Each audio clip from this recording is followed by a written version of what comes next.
શ્રી ગણેશાય નમઃ. અત્યારે પુરુષોત્તમ માસ ચાલી રહ્યો છે. આજે પુરુષોત્તમ માસના 5મા દિવસે આપણે સાંભળીશું પુરુષોત્તમ માસની મહાત્મ્યનો અધ્યાય 5મો, ગૌલોકમાં મલમાસ તથા આજના દિવસની કથા વાર્તા, ગૌ સેવાની કથા. આપને આ વિડીયો પસંદ આવે તો લાઈક કરજો, શેર કરજો અને મારી ચેનલ સબસ્ક્રાઈબ કરજો. સુત પુરાણી કહે છે, હે મુનિ શ્રેષ્ઠો, ભગવાન નારાયણ નારદજીને કહે છે તેમ કામ્યક વનમાં શ્રી કૃષ્ણ ભગવાન અર્જુનને કહે છે તે કથા હું તમને કહું છું. તમે એક ચિત્તે સાંભળો. મલમાસના દુઃખના નિવારણ અર્થે ભગવાન વિષ્ણુ પોતાના વાહન ગરુડને આજ્ઞા આપે છે, જેથી તેની પાંખોના શીતળ વાયુથી મલમાસ શુદ્ધિમાં આવે છે.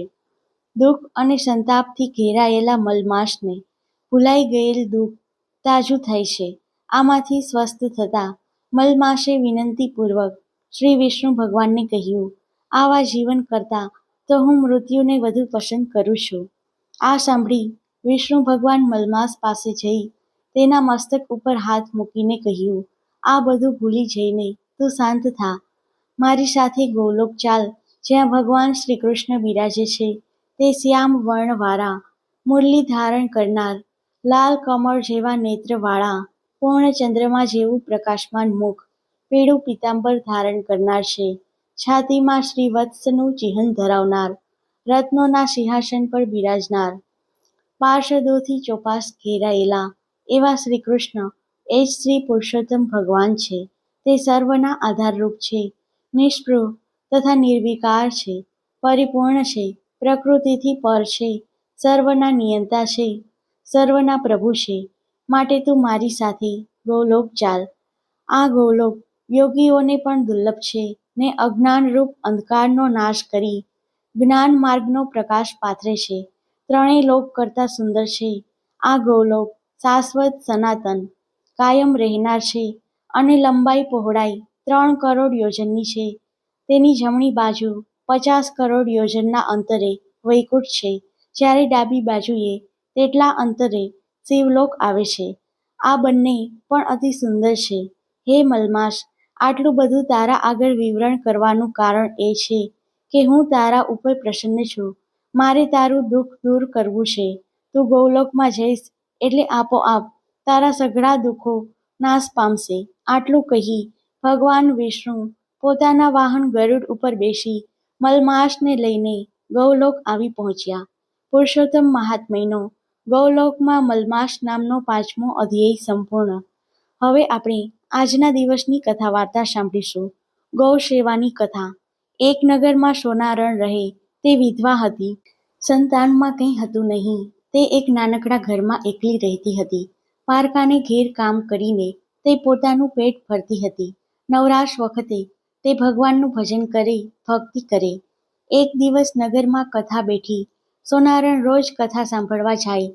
એકવાર કથાકાર યજ્ઞનો મહિમા સમજાવવા લાગ્યા. છેલ્લે કથાકાર બોલ્યા, જેની પાસે યજ્ઞ કરવા દ્રવ્ય ન હોય તે શ્રમ યજ્ઞ અને સેવા યજ્ઞ કરી ફળ મેળવી શકે છે. સોનારણે મનમાં નિશ્ચય કર્યો કે મારે શ્રમ યજ્ઞ અને સેવા યજ્ઞ કરવો. ગામ બહાર આવેલા તળાવ આગળ એક મહાત્મા મઢુલી બાંધીને રહેતા હતા. તે સતત પ્રભુ ભક્તિમાં લીન રહેતા. તે મહાપવિત્ર અને ત્રિકાળ જ્ઞાની જેવા લાગતા હતા. તેમનું લલાટ જગારા મારતું હતું. તેમના દર્શનાર્થે નગરના સ્ત્રી પુરુષો અવારનવાર આવતા હતા. સોનારણ પણ તેમના દર્શન કરવા જતી. સોનારણના મનમાં થયું કે શ્રમ યજ્ઞ કરવા માટે મહાત્માની મઢુલી અને સેવા યજ્ઞ કરવા માટે મહાત્માની સેવા વધુ અનુકૂળ છે. તે સૂર્યોદય પહેલા મહાત્માની મઢુલીએ ગઈ અને મઢુલીની આસપાસ પડેલ કચરો સાફ કરી પાણી છાંટ્યું. પછી મઢુલી સાફ કરી બધું વ્યવસ્થિત ગોઠવી પાણીનું માટલું ભરી તે પોતાને ત્યાં ચાલી ગઈ. આ વખતે મહાત્મા મઢુલીમાં ન હતા. તેઓ તે સમયે જંગલમાં ફરવા ગયા હતા. થોડી વારે મહાત્મા આવ્યા અને મઢુલીની આસપાસ જગ્યા સ્વચ્છ બનેલી જોઈને અને તેના ઉપર પાણીનો છંટકાવ થયેલો જોઈને વિચારમાં પડી ગયા. મઢુલીમાં દાખલ થતાં મઢુલી સ્વચ્છ અને વ્યવસ્થિત લાગી. પાણીનું માટલું ભરેલું જોયું. આ બધું જોઈ તેમના આશ્ચર્યનો પાર રહ્યો નહીં. સોનારણ ચતુર હતી. તે રોજ વહેલી સવારે જ્યારે મહાત્મા જંગલમાં ફરવા ગયા હોય ત્યારે મઢુલીએ આવી બહાર અને અંદર સ્વચ્છ કરી આવતી. મહાત્મા જ્યારે બહારથી આવતા ત્યારે સફાઈ જોઈને તેઓ અચંબામાં પડી જતા. મનોમન તેઓ આ કાર્ય કરનારને આશીર્વાદ આપતા. મહાત્મા રોજ વિચાર કરે છે કે દરરોજ કોણ આવીને આ બધું કરી જાય છે. એક દિવસ મહાત્મા સંતાઈને ઊભા રહ્યા. સોનારણ આવીને બધું કામ પતાવીને જવા લાગી ત્યારે મહાત્માએ તેને રોકીને પૂછ્યું, બહેન, તું કોણ છે? શા હેતુથી મારી સેવા કરી છે? સોનારણ પોતાની ઓળખાણ આપીને પોતે કરેલા સંકલ્પની વાત કરી ત્યારે મહાત્મા બોલ્યા, કાલથી પુરુષોત્તમ માસ શરૂ થાય છે. તું અધિક માસનું વ્રત કરજે અને સાથે સાથે ગાયની સેવા કરજે. તને દરરોજ એક અશ્વમેઘ યજ્ઞનું ફળ પ્રાપ્ત થશે. આમ તું આખો મહિનો ગાય માતાની સેવા કરીશ અને પૂર્ણ શ્રદ્ધાથી વ્રત કરીશ તો તને 30 અશ્વમેઘ યજ્ઞનું ફળ પ્રાપ્ત થશે. અધિક માસ શરૂ થતાં સોનારણે પૂર્ણ શ્રદ્ધા સાથે વ્રત શરૂ કર્યું. તે પ્રાતઃકાળે નદીએ નાહવા જાય, કાંઠા ગોરમાનું પૂજન કરે, કથા વાર્તા સાંભળે, ગાયને નવડાવે, તેને કપાળે ચાંદલો કરે, તેને લીલું ઘાસ નાખે, એકટાણું કરે અને પોતાની શક્તિ મુજબ બ્રાહ્મણોને દાન દક્ષિણા આપે. આમ પુરુષોત્તમ માસ પૂરો થયો. તેણે વ્રતનું ઉજવણું કર્યું. પછી વિચાર કરવા લાગી કે મને 30 અશ્વમેઘ યજ્ઞનું ફળ મળ્યું હશે, પણ એની ખાતરી શું? કુદરતનું કરવું કે એ નગરના રાજાનો કુંવર ગરમીના રોગથી પીડાતો હતો. આમ તો તે તંદુરસ્ત અને રૂપાળો હતો, પરંતુ આખા શરીરમાં દાહ ઉઠે એવી બળતરા થાય. તેનાથી તેને ઘડીભર ચેન પડે નહીં. રાજાએ મોટા મોટા વૈદ્યોને તેડાવ્યા, જાણીતા હકીમોને બોલાવ્યા, જોગી જતીને આમંત્ર્યા, ભુવા ભરાડીને બોલાવી દોરા ધાગા કરાવ્યા, પીર ફકીરને બોલાવી તાવીજ કરાવ્યા, ઘણાય અખતરા કરાવ્યા, પણ કુંવરના શરીરનો દાહ ઘટતો નથી. બળતરા સતત ચાલુ જ હતી. એવામાં કોઈ સિદ્ધ પુરુષ રાજાના મહેલે આવ્યા. રાજાએ પોતાના કુંવરને બતાવ્યા. સિદ્ધ પુરુષે કુંવરના કપાળની રેખાઓ જોઈને કહ્યું, રાજવી, તમારો કુંવર કોઈ દવાથી સારો થશે નહીં, મંત્ર તંત્રથી સારો થશે નહીં, પરંતુ કોઈ વ્યક્તિ તેને 5 અશ્વમેઘ યજ્ઞનું ફળ અર્પણ કરે તો કુંવરનો દાહ મટે, કેમ કે તમારો કુંવર પૂર્વભવના શાપને કારણે આ દાહથી પીડા ભોગવી રહ્યો છે.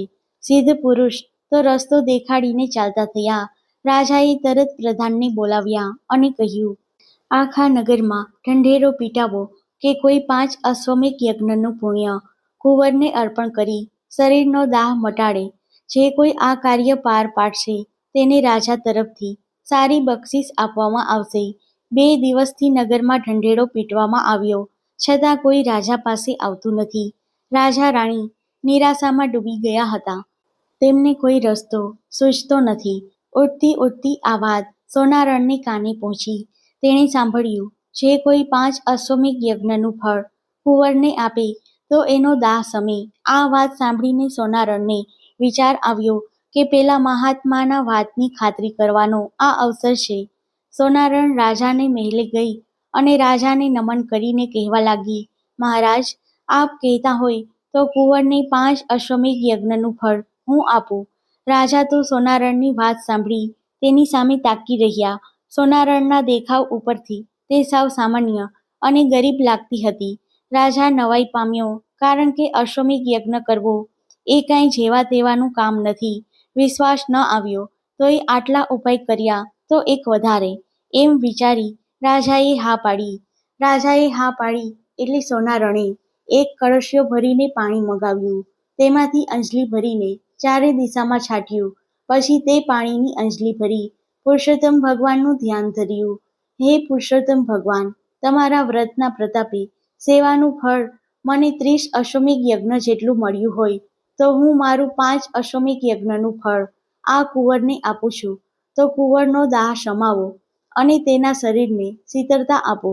આટલી પ્રાર્થના પછી સોનારણે તે પાણી કુંવરના મુખમાં રેડ્યું. એક ક્ષણે કુંવરને બળતરા ઘટતી જતી લાગી અને થોડી વારમાં તેના શરીરનો દાહ શમી ગયો. કુંવરને શરીરનો દાહ શમતા તે એકદમ આનંદથી કૂદકો મારીને ઊભો થઈ સોનારણના પગમાં પડી ગયો. તેની આંખમાં હર્ષના આંસુ આવી ગયા. રાજા આ જોઈ અચંબો પામી ગયો. હજુ હમણાં કુંવર રડતો હતો, તરફડતો હતો, કણસતો હતો. એ અત્યારે આનંદમાં અને ખુશીમાં હતો. રાજા પણ સોનારણના પગમાં પડ્યો.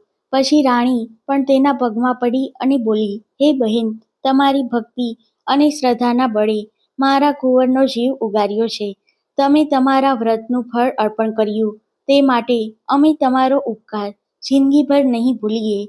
હવે તમને જે ઈચ્છા હોય તે માગો. તમે જે માગશો તે અમે તમને અવશ્ય આપીશું.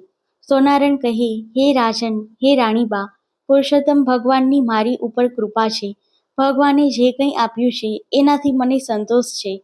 મારે કંઈ જોઈતું નથી. મારી એવી ઈચ્છા છે કે તમે અને રાણીબા આજીવન પુરુષોત્તમ વ્રત કરવાનો દ્રઢ સંકલ્પ કરો અને ગૌ સેવા કરો. એમાં જ બધાનું કલ્યાણ છે.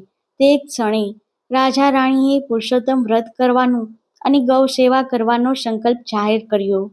બોલો શ્રી પુરુષોત્તમ ભગવાનની જય.